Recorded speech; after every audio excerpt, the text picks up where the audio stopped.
Alors, bonjour tout le monde. Bonjour à ceux et celles qui voudraient aujourd'hui apprendre à faire du crochet conventionnel. C'est un crochet qui est plus petit. Alors, aujourd'hui, ce que je vais faire avec toi, c'est faire une chaînette, apprendre à faire une chaînette, mais j'ai déjà fait une petite vidéo pour apprendre à faire les chaînettes. Et aujourd'hui, je vais t'apprendre à faire des mailles serrées. Alors, pour commencer, on va regarder qu'est-ce qui est inscrit sur l'étiquette, comme ça. Alors, on voit ici qu'on indique toujours pour la grosseur de la laine quelle grosseur de crochet ou d'aiguille à tricoter on a besoin. Pour une aiguille à tricoter, ça serait des aiguilles de 5 mm et pour un crochet, c'est aussi 5 mm. Alors, j'ai pris un crochet numéro 6 aujourd'hui pour qu'on voit mieux le travail que je vais faire. Parce que plus c'est gros, et on voit mieux. Puis vu que je ne suis pas une super technologue là, avec les vidéos, tout ça, ça va être mieux, je pense, pour tout le monde. Alors, où j'ai mis le fil? Est-ce que c'est lui ici? On va le défaire au complet, ça va être plus simple. OK. Ça m'arrive très, très souvent de commencer quelque chose, j'aime pas et je le défais.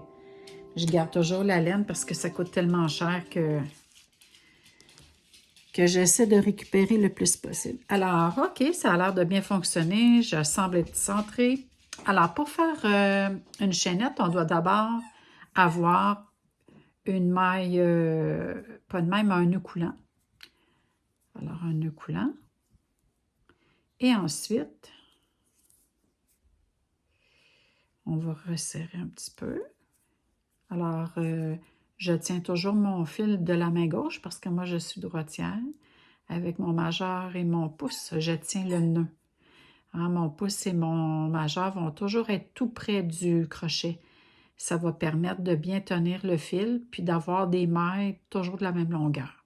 Alors, un jeté, on passe en dessous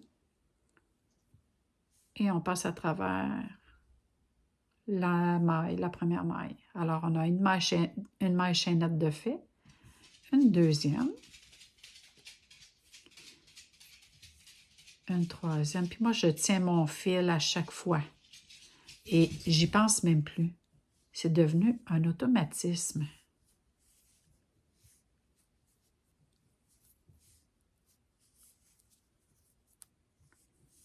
Parce que ce que je veux pas, c'est avoir des mailles grandes comme ça, en avoir des petites, des grandes. C'est pas ça que je veux. Je veux que toutes mes mailles soient de la même longueur. C'est pour ça que d'apprendre à tenir le fil et le crochet comme il faut dès le début, ça va vraiment être aidant. Alors, on continue. Peut-être que je prends en faire 10, là. Combien j'en ai? Alors, on va compter ici. 1, 2, 3, 4, 5, 6, 7, 8, 9, 10. 10, parfait. Alors,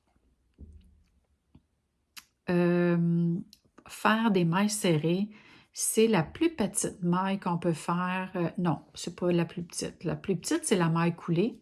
Ensuite, c'est les mailles serrées. Alors, les mailles serrées, on pique le crochet dans la première maille comme ça. On fait un jeté. Alors, les jetés, là, c'est toujours par en dessous, de gauche à droite. Hein? C'est toujours la même façon. Alors là, j'ai 2 boucles sur mon crochet. Je vais faire un autre jeté et je vais passer à travers. Et voilà. Avec le crochet conventionnel comme ça, il va toujours à la fin rester une maille sur le crochet, tandis que le crochet tunisien, on monte les mailles et on ne les écoule pas tout de suite, il y en a tout plein sur le crochet. C'est pour ça que le crochet est long. Alors, deuxième maille, je vais piquer à côté. Je vais faire un autre jeté, hein, de gauche à droite. Je ramène le fil à travers. J'ai 2 boucles. Et regarde bien, mon pouce, hein, il est ici, là, il tient le travail, pas ici. Ici, toujours, toujours, toujours près de la maille que je travaille. Un jeté et j'écoule les 2 boucles. Et voilà, j'en ai 2 mailles. J'ai 2 mailles serrées de fait. J'en ai une ici, puis j'en ai une ici. Alors, on pique à côté. un jeté, hein, de gauche à droite. On ramène le fil. Et un autre jeté. Et on écoule les 2 brins. Je pique à côté. Ah oui, et là, on entend Laika qui joue avec ma petite girafe. Dans mes vidéos, on entend toutes sortes de choses. Parfois, c'est un lave-vaisselle. Parfois, c'est Quick qui marche avec ses griffes sur le plancher qu'on entend. Et parfois, c'est Laika. Alors, on pique, un jeté. On a 2 boucles, un autre jeté, et on passe à travers. Et voilà. On fait ça jusqu'à la fin du rang. Il faut aussi que tu te rappelles que tu peux toujours grossir l'image. Hein? Tu peux zoomer l'image sur YouTube et tu peux aussi ralentir ou accélérer la vidéo si tu trouves que c'est trop vite ou trop lent. OK. Oups, on est arrivé au bout. Excusez-moi. Alors, on est arrivé au bout. Combien on a de mailles? On va compter. Quick, c'est correct. Alors, on a une maille ici. Alors, 1, 2, 3, 4, 5, 6, 7, 8, 9. Oh, puis j'en avais 10 au début. Alors, ça veut dire qu'il y en a une que j'ai comptée qui était sur le crochet, mais il ne fallait pas la compter. Ça perlipopette. Alors, on a 9 mailles. Quand j'ai terminé, je fais une maille en l'air. On appelle ça aussi une maille chaînette. Alors, on fait une maille en l'air. On tourne. Et là, tout de suite, ici, dans le premier trou, c'est là qu'on va piquer notre crochet. Alors, je pique le crochet. Même chose que tout à l'heure, on fait un jeté. On a 2 boucles. Un autre jeté. Et on passe à travers les 2 boucles. Alors, ça, c'est la maille serrée. C'est toujours la même chose. Et cette fois-ci, on pique en dessous des 2 brins qui sont ici, là, c'est en dessous. Il existe d'autres sortes de mailles aussi qu'on peut faire en maille serrée où on va piquer, on va piquer dans le brin, ça c'est Quick. Quick, tout est beau mon chien, tout va bien.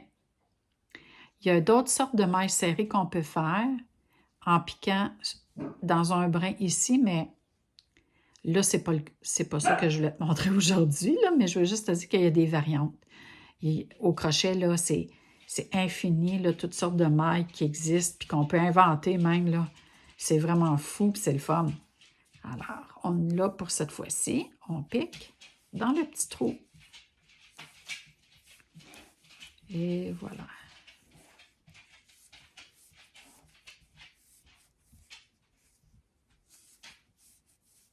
On arrive à la fin. Si on n'est pas certain combien de mailles, est-ce qu'on l'a fait celle-là ou pas? On compte. Hein? On est supposé en avoir 9. Alors, si je compte, non, ça va, Quick. On les voit ici, c'est comme des petits cœurs. 1, 2, 3, 4, 5, 6, 7, 8. Ça veut dire qu'il en manque une ici. Alors, si on se pose la question, on compte. Alors, on va venir piquer ici. Hein, il y a comme un autre trou qui est là. On pique. Et voilà. Et là, j'en ai 10. Toujours faire une maille en l'air pour tourner. Et voilà. Alors ça, c'est un petit échantillon de mailles serrées. Puis c'est normal au début que ça soit croche un peu parce que le temps qu'on devienne habitué à tenir un crochet et de tenir le fil, ça prend un petit moment, ça demande de la pratique. Mais quand tu vas être habitué, tu vas avoir ta tension à toi, hein, le fil, la tension de ton fil va toujours être la même chose.